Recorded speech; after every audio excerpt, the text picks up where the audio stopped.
Thank you for tuning in to the World Builder's Anvil, episode 254. Television shows and movies that can teach you about world building. Don't know where to start building your fantasy world? Do you need more? Does it make sense? Forget any worries and become a crafter of imagination. This is the place where we will prime your mind. Now, it's time to heat up the forge. Break out the mithril ingots and hammer. Welcome to the World Builder's Anvil. I'm Jeffrey W. Ingram. And I'm Michael Miller. Let's sup from the muck of Java and build.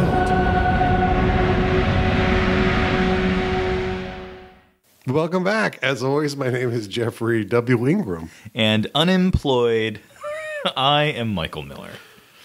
Live recorded up in Studio North. Studio North. The very special World Builders Anvil this week and maybe for the next couple weeks because we're going to try to record multiple shows today. I am in the studio, so we're not recording remotely today. Jeff, unfortunately, I'm staring right at him. He's right in front of me. I can't avoid by closing my laptop or closing the window. He is sitting right in front of me. Nothing I can do about it. So. Well, I usually put tape over my cameras because I know you're always looking at me. So, well, usually there's that moment where you dip the camera down and face it to your crotch, and there's nothing I can do about it. So, in other news, I am unemployed. I got laid off the other day from the company that I've been working for 9 years.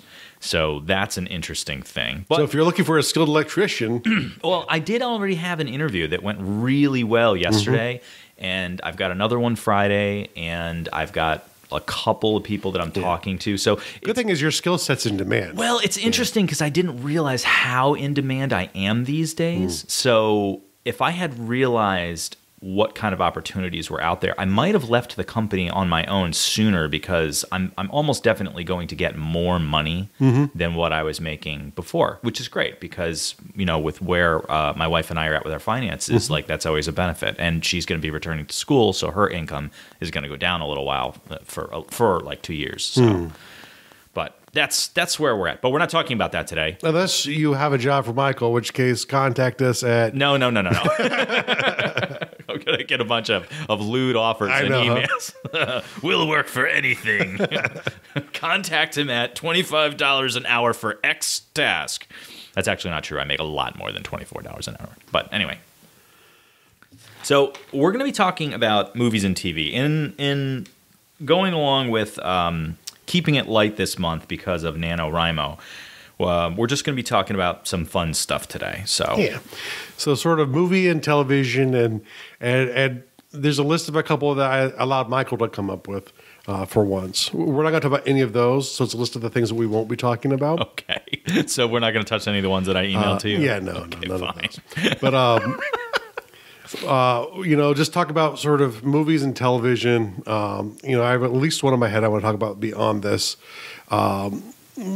But, the idea is like, I think there's a misconception about what world building is anymore, and it's becoming way too focused on everything being sort of like this Stepford wife kind of ideal where you're so focused on every little detail that you're missing living. So do you mean like living your own life, or do you mean like your fictional life or whatever? You're missing sharing because you're so worried about the way things look that you never get done because every detail isn't to this perfect level of perfection that means that you have to stop and wait and keep working before you have the house guests come over. And the thing is, I think it's really important that you realize that there are massive flaws with every world out there.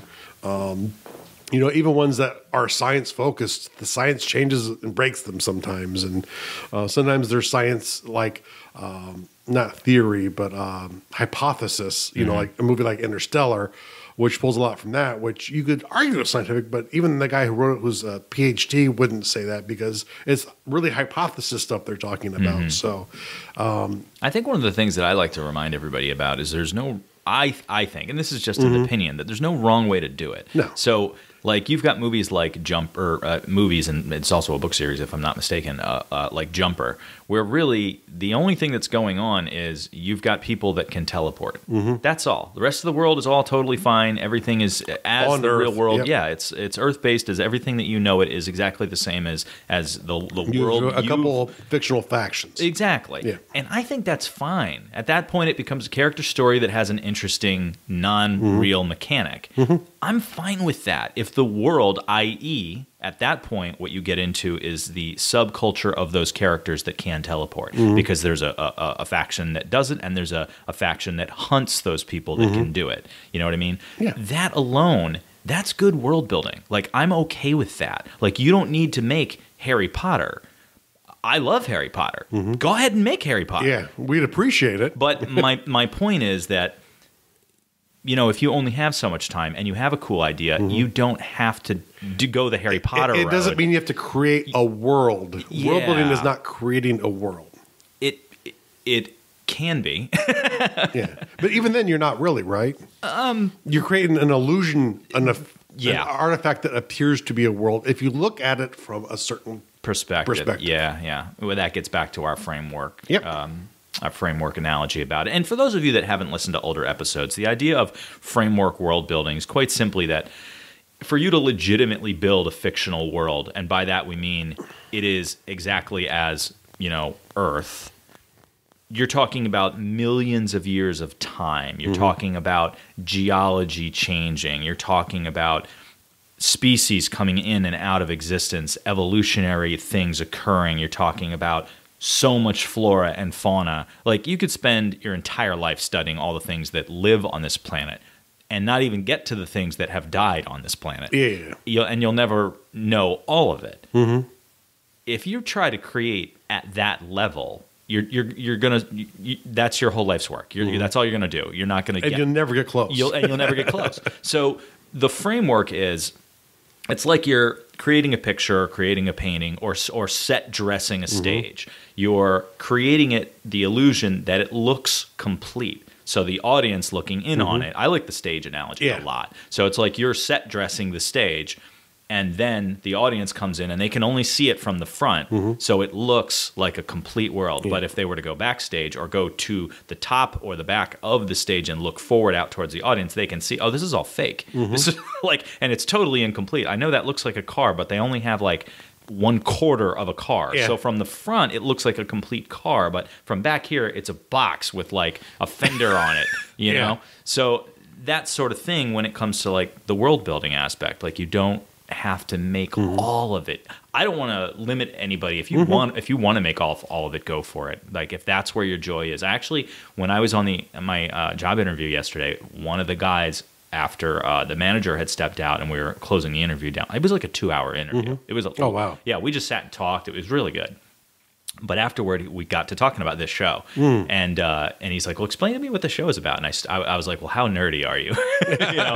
And he's like, "Well," and he's like, "I play a lot of StarCraft," and I was like, "Okay, you're approaching." Yeah, that's right. So I started explaining, and he would like to do that. He's like, "I don't think I want to, build anything like crazy for a game." Well, he's got like a brother who does tabletop. Okay. So he's like, I do want to do some stuff like that. He's like, but I don't think I want to like release anything or build anything for a product. And I'm like, you don't have to. I'm like, if you want to just make something, you can just make something, you know? And I hear a lot of people who are like that, like, oh, I wouldn't want to make money off of doing it. But I'd also wonder too, like if HBO came up like, hey, Game of Thrones is running out. We want you to create a fictional setting for our next Game of Thrones. How many of those people would be like, okay. Like, yeah, sure. And so I think there's a little bit of truth, but a little bit of... Will the truck full of money fit in my driveway when you back it in? That's right. Because if that happens, that's not my plan, but if HBO came up to me and were like, Jeffrey, of course, we want to steal your world and we'll own the rights and you'll lose all of the rights, but we're dumping money in your driveway right now if you want it. I'd be probably with the shovel in the driveway. Yeah. Because you can always make another world. I can always make another world, and I'd probably get into the actual Game of Thrones. I was about to say, I think what you did was clever segue there. I'll let you have that one. So Game of Thrones was the first one that I wrote. When Jeff sent me the idea for this show, the first thing that came to mind was Game of Thrones. And the lesson you can learn from Game of Thrones is quite simply to shortcut your world building by stealing from the real world. And, you know, Game of Thrones does it in some really cool ways, and ironically in ways that no one seems to be bothered by. And why should we? But the war, and we've talked about it on the show before, is the War of the Roses. You've got, you know, the Yorks and the Lancasters are clearly the Starks and the Lannisters. You know, that's just a small example, but there's lots of other, you know, political and royal conflicts that are occurring within the Game of Thrones world that are just pulled from history. Well, it's really all of the houses because, you know, I mean, there were two big houses in the War of the Roses that really had a shot to win, and at each point of the war had their guy on the throne until it was finally over with the Yorks on top. And which kind of makes you wonder how the series would have ended. But all that aside, it doesn't matter. And I'm not going to even go into Game of Thrones conjecture because it's starting to all hit my brain right now. But when you go through and you take from the real world, it doesn't have to be like an event, you know. Sometimes in fiction, and I can't think of a good example right now, even though I know there are dozens. Probably Discworld is a good one where they kind of take like British society and they break it up into pieces, and like this city represents this part of humanity, this city represents this part of humanity, this flaw, you know, or the good and bad of it, really, you know, are in areas. Very much Middle Earth was England. That's all it was. Yeah.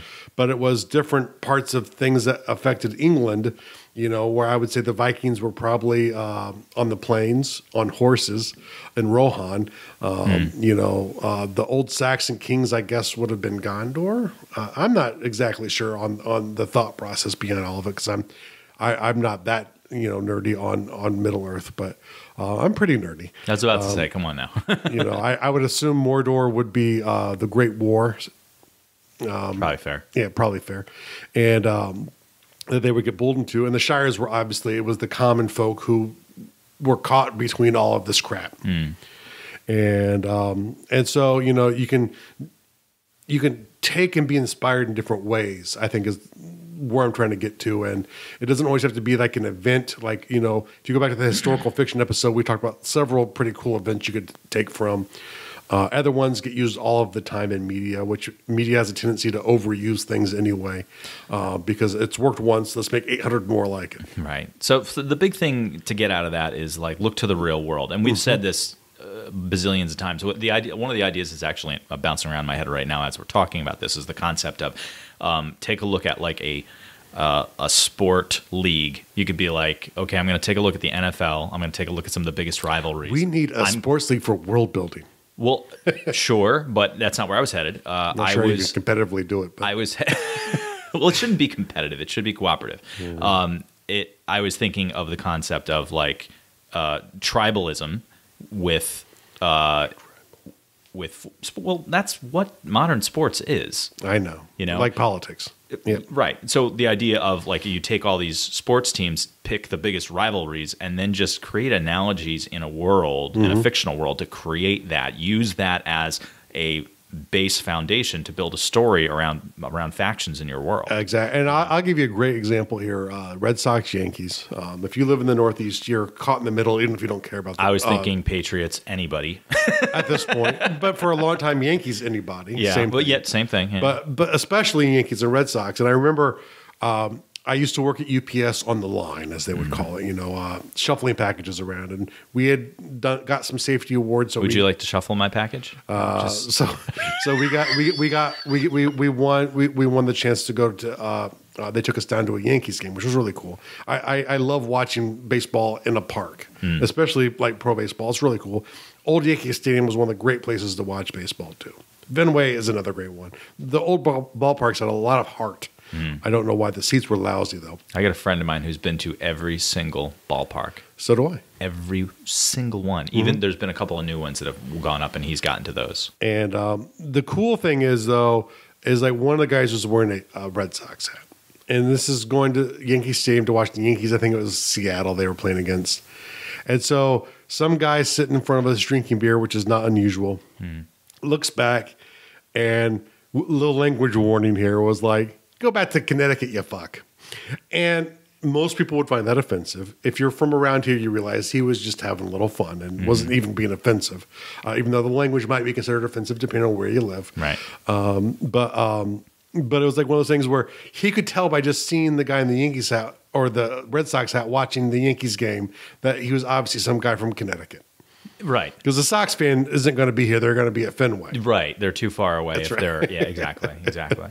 But it's funny how the subtleties, of factional things can get understood really well through, and tribalism is a great way to look at it because tribalism often drives conflicts that happen anyway. I see that a grand opportunity for sports fandom. And this quick aside, but I also see a problem with it because people don't take it far enough. So people get fanatical about a sports team. It's like, oh, it's my city, my college, like whatever it is, the local high school. You see this big time in professional soccer where the hooliganism. Oh my gosh, where people get killed over it. My thing is, so what's first? Family first. So you get close to your family, or whatever your relationship is. That expands to extended family. Then it expands to friends. Then it expands to community. Maybe your church. Maybe your town. Maybe your state. Then your nationality. And what it should further extend to is the entire world and every person on the planet. But we stop short.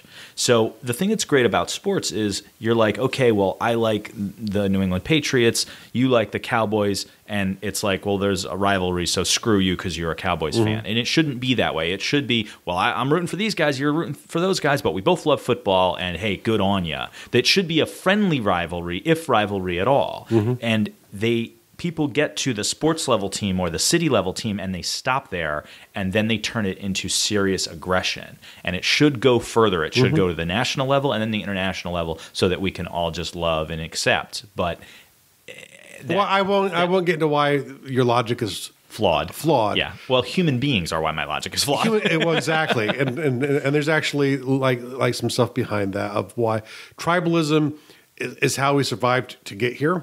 And until we can evolve and get past it, it's always good. It helps us, but it also it's like my thing. There's a cost to everything. Well, see the thing, and I didn't explain and I think I've said this even on the show before. Is like if you're in a foreign city or if you're somewhere you're not familiar, and you see somebody wearing a jersey or a hat or a coat of the sport team that you follow, and you're both in a different area, you find a commonality. If you go to the stadium and you've got 20,000 people around you and they're all rooting for the same thing that you love, then you create this common ground where you're going to give a lot of those people a little more benefit of the doubt than if you just saw them on the street and didn't know them at all. Actually, being from Indiana is like that. That's the bit, though. Yep. That's where it's so great. That's where the tribalism aspect of it is so great. It's like, oh, you like BVB, I like BVB. Oh, cool, man, good. And you immediately have a potential new friend just because you happen to be wearing the same colored jersey. You know what I mean? What's funny, if you've ever read a Kurt Vonnegut novel, there's always a scene where there's someone from Indiana and meeting someone from Indiana. And somehow it always comes out. It always happens. And this is true in the real world, not just in science fiction. But there's a strange connection from being from Indiana. And there's even internal tribal rivalries like you're a Purdue fan or an IU fan. But that's okay, but you're all from Indiana, you know. And people move away from Indiana. And, like me, I've not lived in Indiana since, only for a few years at a couple of different times when I was a kid. But I still consider myself from Indiana. I've lived in Connecticut much longer. But if I meet someone and they go, where are you from? I'm like, oh, I'm from Indiana. I'm a Hoosier. But it creates an instant bond, and it could be when I'm in Germany. It could be wherever I am. It'll always happen.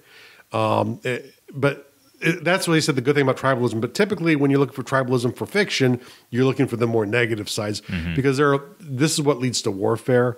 It's what leads to, well, they believe the wrong thing. So our religion tribe is going to go after their religion tribe. Yeah, conflict creates interesting. Yeah. You know, like if it's all fun and games and everybody's happy hunky dory, it's boring. That's why I always joked, you know, in my first really long-term story arc, the characters end up being kind of the bad guys by defeating the people who are trying to bring peace and joy to Earth. They didn't realize that until it was too late because they thought they were the bad evil people, obviously. But the thing was, I looked at the people like, in a way, you saved my world, because if you solve poverty and world hunger and war, what's the point? Yeah. You know, of the game.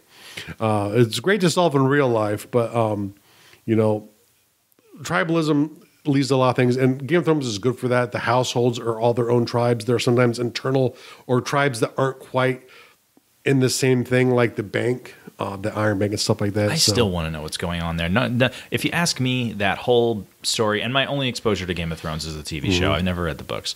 But if you ask me, everything that's going on has everything to do with the Iron Bank, and that show hasn't explored it. I could be wrong. Well, the Iron Bank is behind the cycle. You might argue, and there's an argument in European history where the banks of medieval Europe were financing thrones in very much the same way, and in a way, we're feeding to the cycle of warfare in Europe.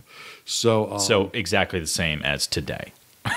Probably. At least some people would say that. But now let's move on a little bit here to a topic I'm a bit more familiar with. Yeah, please do, because I wrote this one down, but I've never watched it. There will probably be some spoilers that have to happen here to understand where I'm coming from. Ooh, okay.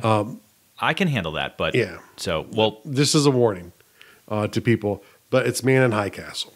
Man in the High Castle. And it's not going to be super spoilerific, and you should kind of get it because the author, Philip K. Dick, is a science fiction author. And when you start watching it, it's like an alternate Earth history. And you think that's what it's about. Well, does it take place in like the 2018 or whatever, or does it take place years? It's before now. It was in modern day when it was written, so it was like late 50s, early 60s. Okay. So post when World War II would have ended. It just, with the result, the Axis won, not the Allies. And so you feel like you're in this strange alternate Earth, watching the results of that, where everywhere east of the Rockies is part of the Third Reich. Everywhere west of the Rockies in North America is part of the Japanese Pacific States, I believe is what they call them. And the Rocky Mountains are called the neutral zone, and they're not allowed to either side to actively go there because there's tension between the two powers as well. And which there naturally would have been if they had one anyway. Much the same way the Allies started having tension between the Soviets and the Chinese versus each other and the other allies. So that's not too shocking.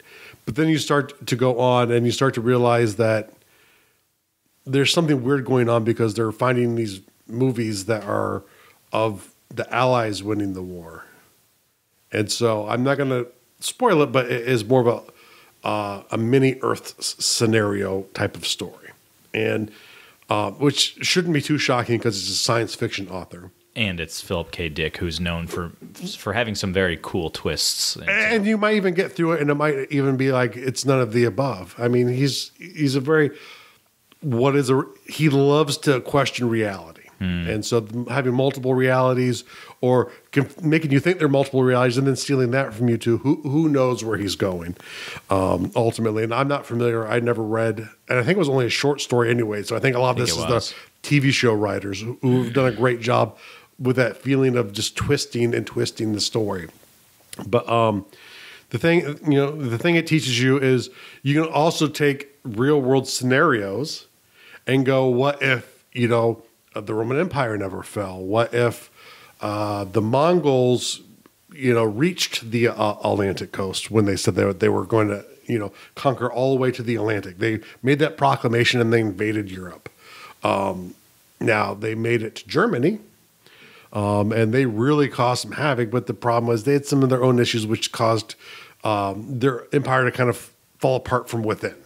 But if they had held it together and they got past all those giant castles dotted across the European landscape, how would the world look?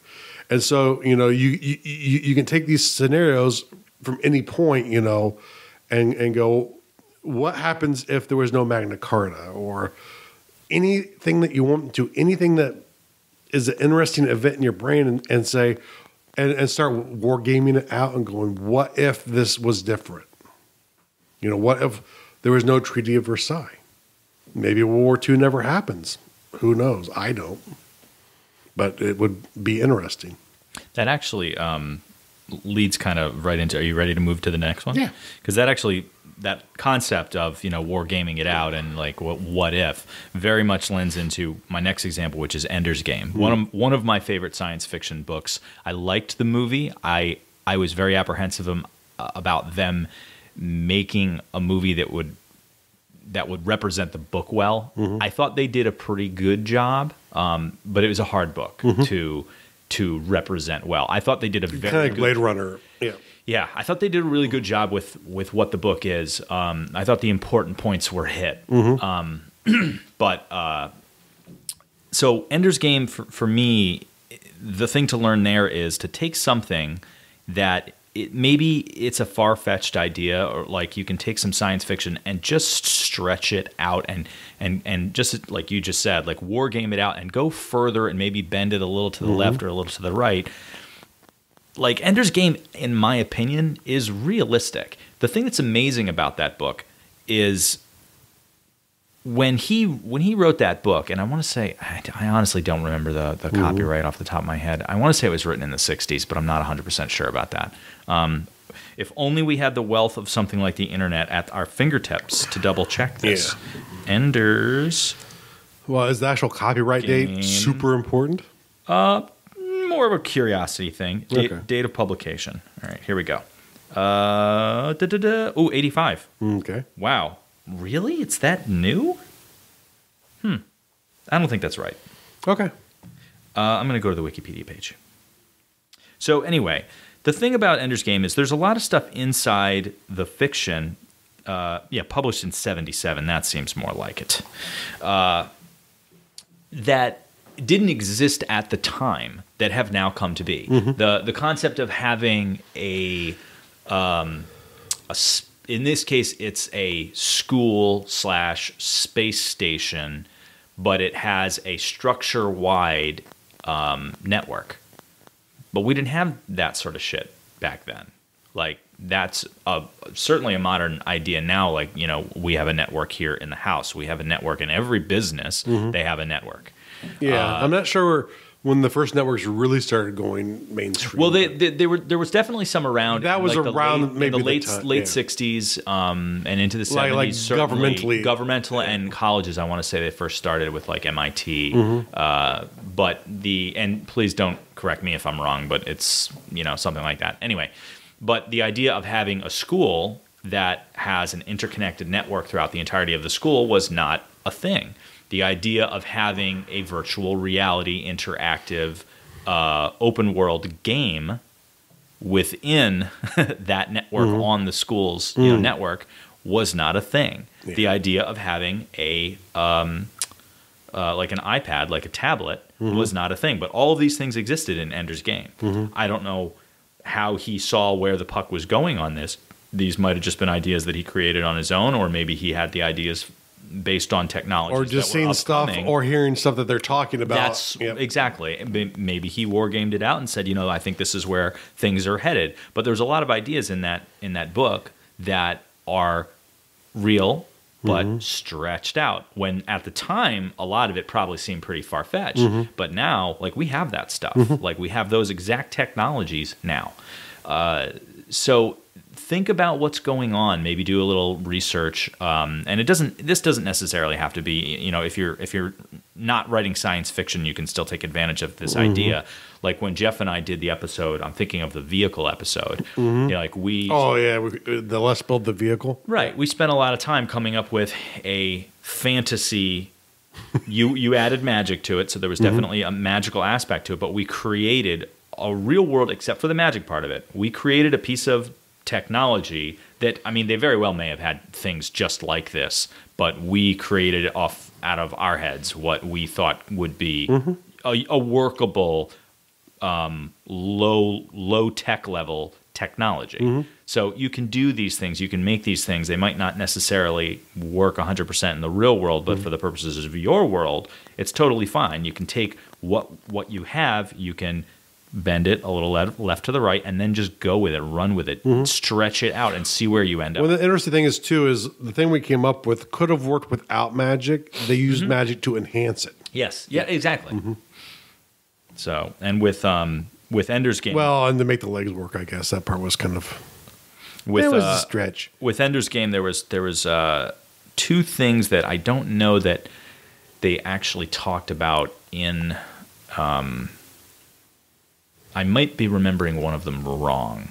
I think it was something that I thought was cool, and then maybe they changed, or maybe I didn't understand it. But I thought the original idea was the reason they would recruit children, because if you're not familiar with Ender's Game, they recruit children for this war. And I thought their original intention for recruiting children was because the travel time from where humans are to get to where they want to intercept incoming, this invading species, is that people were going to grow by the time, like for them to be of soldier age by the time we reach there, we need them to start now because it takes so long to travel there. But that doesn't end up being the case. But I do like that idea. So if somebody wants to take that idea and run with it, do it. I'm sure. Send Michael the royalties. I'm sure somebody has done that. Just do the work and send Michael the royalties. I'm sure somebody has done that. Oh, I'm sure. Yeah. I think the last one here too, which isn't going to quite be the last one, but Harry Potter. And this one sort of taps into something that goes back a long way, which this idea where you can access different realms, whether they're pocket Earth or maybe a different plane of existence or whatever. But like the idea from like Celtic lore, definitely, where like the land of fairies wasn't here, but you could sometimes access it through places. And I always kind of got the feel that's like where Hogwarts was kind of there, or how you got onto the train to get to Hogwarts. Yeah, I always had a hard time with that because I just had there was a big church bazaar at our church recently, and my wife was doing the book table, so she asked me to sit with her and whatever. And somebody had all of the Harry Potter books, and they were being sold for $1 each. I saw the Harry Potter walkie-talkies, and I remember those in the movie. And yeah, no, I don't. But I bought them all, and I've started reading them because I never read them. Yeah, no, they're good books. So the thing about like Hogwarts, I never really got from the movies. That, I mean, it seems like when you go on the train or when you go through the train station, you end up at Hogwarts, that you're literally stepping into a parallel universe like that. The school doesn't appear to belong in our world. It's like there's another world that's just parallel of ours. And whether it's and like I said, to me, it's something like, it's like the fairy world in old Celtic mythology, where it's like it might even coexist, physical space wise, but it's not really where the humans are. I see. That's what I never got. Like if you go to this world where Hogwarts exists, and of course there's all the other schools that exist, and there's people from all other places because it talks about them traveling from different areas. Why would you ever return to Earth? Why bother? Yeah. Well, yeah. That's what I didn't. That's what I didn't understand. Well, I think it's one is a lot of times people are coming from there, so they have roots back and forth. And I always think of it more as in, I don't know if it's so connected magically, like it's an entire world. I think of it as pocket worlds. Like there's a pocket in England that you can access through the train station, or there's a pocket in Romania or wherever where they go get the dragons from. I'm hoping that as I read the books that those sort of questions will be answered. I don't think so. But once again, it's one of those things where, when you're world building, you choose not to answer certain questions because you don't have the time to answer all of the even interesting questions. So if it's not important to the work you're doing, it's one of those things that people can conjecture on. And if they enjoy your work, they're going to conjecture on it. no matter what, because there's always going to be unresolved questions. So the thing I like that they do really well that people can learn from Harry Potter specifically is, this idea where, it works really well on Earth too, because metaphors can, be taken from real world stuff very well, but like coming up with the details of Quidditch from some real Earth-like type of sports and creating something that feels very fleshed out and detailed. The idea of, and it's the way she gets from Earth to detailed stuff. The Fantastic Beasts movie, I think, did that really well as well too. I enjoyed that movie a lot. But it's like, taking from the richness of Earth, and the advantage of her not leaving Earth, completely behind is she can build off of Earth-like things. Like, there's a bad guy back in the 30s and 40s in Magic Realm, which happens to coexist to a really negative time in Earth, and that's one of the things that it's not the same thing, but it's similar ideas. And is there a bleed through, in that scenario? But she created some really great detail, and the strength was, since she worked off of Earth, is she could focus on the details that were interesting to her to build out the set she wanted and hide them in her little pockets, which really you can get to quite easily through, many different Earth cultures have this idea that you can pass into shadows and disappear and that kind of stuff. So, but there's actually one more I wanted to get into, do you have anything on Harry Potter? I think I'm good with Harry Potter. I think we can move on. Yeah. The one last one I wanted to get into. Actually, did we specify what is our actual lesson from Harry Potter? Well, it's getting to the details, right? Okay. So, like, she doesn't flesh out everything. She doesn't flesh out how you get from Romania to England. Well, I guess she does with the ship, but a lot of the details she doesn't get into. She talks about this one area, but that leaves her time to have really rich detail in that area. So she limited her scope a lot, and a lot of times the action took place in the actual world. So it allowed her in those areas that she did develop to have a lot of richness, and they really felt real to me. But that's my lesson there. And the last one I want to get to, and this one might shock Michael because it's not on the list that he wrote, is Nightmare Before Christmas. Okay. And the thing is, most people aren't going to think of this as a fantasy, which they're wrong. I don't know why they wouldn't. I mean, well, they're going to think of it as a Christmas movie. It's not a Christmas movie. It is. Oh, it most definitely is a Christmas movie. Is it? There's a Christmas Miracle. Yeah. Oh, yes. It is. Okay. All right. I'm game to hear your interpretation. It is 100% a Christmas movie. All right. And the idea was Christmas, and it was someone who wanted that Christmas miracle, and and ultimately to have it, he had to let go. And that was really his gift, right? Was letting go. And I assume you're referring to Jack Skellington. Yeah. Okay. Because he wanted to be Santa Claus, because he wanted that seemed so much better than what he had. And but he realized for Christmas to really happen, this thing that was bigger than even him was he had to let go of it to get to it. But the thing was, it was really literally taking real world ideas. And he didn't explore them all, but it's Easterland and Christmasland and Halloweenland and, Fairy Tooth Land, I guess. He had all of the trees with doorways that you could go to get there. He explored a bit of two of them, but he left other opportunities for himself that, I don't think he's going to do an Easter Bunny movie, but you never know. But it was a great way of taking these symbols that people have really powerful emotions with and then making it his own. And so, sometimes, we stretch too far for, originality and ideas when sometimes, just taking the symbols, that people are familiar with and making them your own is a really powerful way, because it's a very successful movie. I love it. There's at least a sub-cult following for the movie. Definitely. I mean, there's a big advantage to gravitating towards the familiar. It's approachable. Your audience already feels like they know part of your world when you build that way.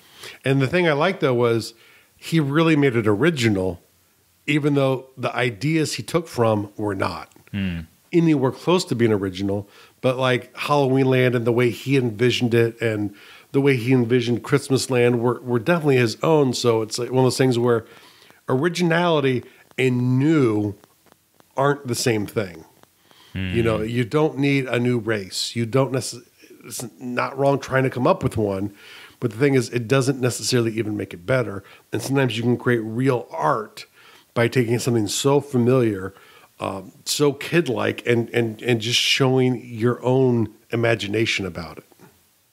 Yeah, I mean, that's one thing that you can never take away from Tim Burton is he definitely has his own vision. Yeah, you know, and it crosses all this stuff. And you might like or dislike different parts of the way he does it, and that's fine because people are always going to like or dislike your ideas. But the thing is, the originality of it has nothing to do with the material outside of Jack. I mean, all vampires and witches and Halloween and Christmas. People know really pretty well. Yeah, at least in the West, knows what all of those things are.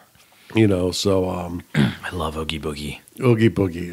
Oh, and some great songs in there too. One of the better modern musicals as well. So, but and to me, that's I think maybe the Christmas lesson is always the most important. Unless you're not Christian, I guess, then it should still be in this circumstance. Sure. Do you have a specific world builder task for the day? Okay, the specific world builder task today is, I believe this is coming out right at the end of November. Okay. So NaNoWriMo is almost done. December 1st, watch every movie and just make notes of their world building. All the movies. All the movies. Just watch all movies. Just go to Garduel.com. You can rent them all from Amazon. Or Garduel.com/Amazon. Rent them all. Yes, that's a good plan. And then, no, don't do that. But, think about it when you're watching even a movie that isn't, any fiction has world building. So, to be a master at what you do, you have to be able to recognize it in other things. So just when you're watching a movie or television show, think about what are the fictional, how are they deviating it from reality? And sometimes it's just characters, right? But other times there are set pieces or factions that at least we don't know exist, like, I don't know of an evil cabal set to kill the government to take over the U.S., but if I watch a certain television show, I might see one. I'm thinking of Designated Survivor, which I really didn't like very much, but it was okay. Just not worth watching. Really? Because I was actually kind of curious. My wife kind of liked it. To me, and maybe this is one of those things where I'm too familiar with some of the concepts in my real world that it was so unbelievable that it broke my suspension of disbelief. And yeah, that's tough when that happens. And I'm pretty open usually. Yeah, even things I know are totally bogus, I can usually let go. But in there, it was just couldn't do it. Probably because it was too connected to real world. And if they had probably set it on a fictional world, I could have that's where fantasy comes in beautifully on the alternate Earth. They could have explored some of those topics and I might have been more believable for me. I'm going to springboard off of your mention there for the real world task. So real world task, holidays are coming. Even if they're not coming for you, there's shopping to be done. So go to www.garduel.com/Amazon for all of your Amazon shopping. It doesn't do anything to change your prices, but it will help the show, help us keep bringing you wonderful content like this. So rent all of the movies. Rent all of the movies. And anything else that you need. Yes, absolutely. Make the purchases. So all that it'll just take you straight to Amazon. It's just a portal. So awesome. We'll see you folks next time. Thank you so much for listening to the World Builders Anvil. We would love it if you would share the World Builders Anvil with 2 of your friends. And so would they. If they are unfamiliar with podcasts, then you get to introduce them to the wonderful world of podcasting. Take them to Stitcher or iTunes, or best of all, just send them to our website, www.garduel.com. That's GARDUL.com. Now strike while the myth rules hot.